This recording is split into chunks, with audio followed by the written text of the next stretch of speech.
안녕하십니까. 국민의힘 원내대변인 전주혜입니다.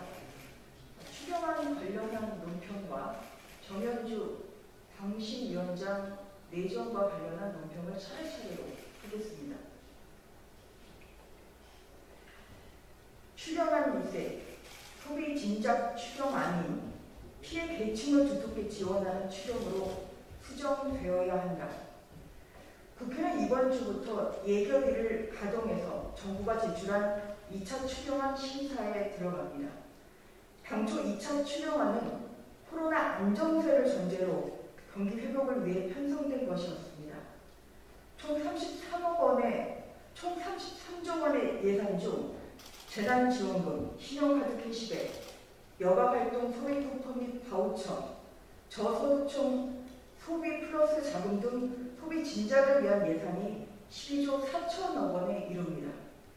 이에 비해 소상공인 관련 손실보상 피해 지원 예산은 기존 피해 지원과 7월에서 9월까지의 손실보상을 포함해서 4조 1천억 원에 불과합니다. 오늘부터 수도권 거리두기가 4단계로 격상돼서 시행되는 가운데 당초 정부가 제시한 소비 진작 추경의 전면 재검토가 필요합니다. 특히 전국민 위로금이라며 현금 살포식 재난지원금을 뿌리는 것은 효과도 없을 뿐만 아니라 지금의 강화된 방역지침에도 전혀 맞지 않는 것입니다. 정부가 그동안 거리두기 완화 방침을 지속적으로 밝히다가 거리두기를 강화하는 것은 좌회전하려다가 갑자기 우회전하는 것입니다. 정부의 우왕좌왕에 국민들은 또다시 인내 시간을 맞이하고 있습니다. 1년 반 넘게 장기화된 코로나 상황으로 가까스로 버텨온 소상공인과 자영업자들은 또다시 강화된 방역 지침으로 깊은 절망에 빠져 있습니다. 일단 저녁 식사 예약 취소와 소비 심리 위축으로 소상공인과 자영업자는 벼랑 끝에 내몰렸는데 이에 대한 보상과 지원은 턱없이 부족합니다. 2차 추경안은 소상공인과 자영업자 그리고 장기화된 코로나 상황으로 인해 더 큰 어려움을 겪고 계신 취약계층을 보다 두텁게 지원하는 방향으로 전면 수정되어야 합니다. 그것이 국가와 공동체가 해야 할 역할이며 책무입니다. 국민의힘은 가까스로 버티고 계신 자영업자와 소상공인 그리고 취약계층이 어려움을 극복하시는 데 도움이 되는 추경 편성을 위해 최선을 다할 것입니다.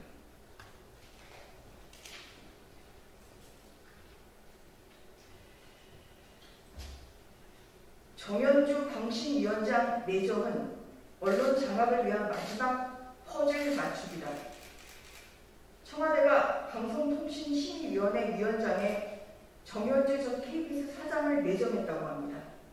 지난주 민주당은 언론장악법, 언론길들이기법으로 개혁하려는 언론중재법 개정안도 기습상정했습니다. 이는 대선을 앞둔 시점에 또다시 방송장악, 언론장악의 야욕을 드러낸 것입니다.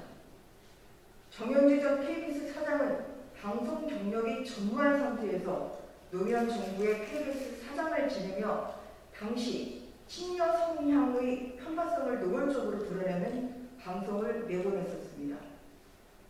KBS 내부에서조차 권력의 하수인으로 비판받았던 사람입니다. 그런 인사를 방송 및 인터넷 규제기관인 방신위원장으로 임명하는 것은 이번에는 정권이 아예 팔을 걷어붙이고 방송 장악을 하겠다는 것입니다.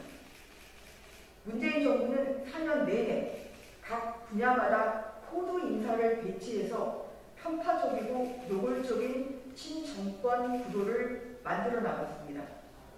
독립성이 보장되어야 할 사법부는 우리법연구회, 국제인권법연구회, 민변 출신의 국민 인사를 채우더니 이제 언론마저 호도 인사로 장악하려는 이유입니다.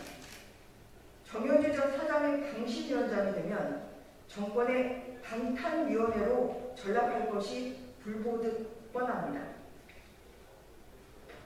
청와대와 민주당은 언론중재법 개정안 밀어붙이기와 당신이 코드 인사로 언론 장악의 마지막 포즈를 맞추고 있는 것입니다.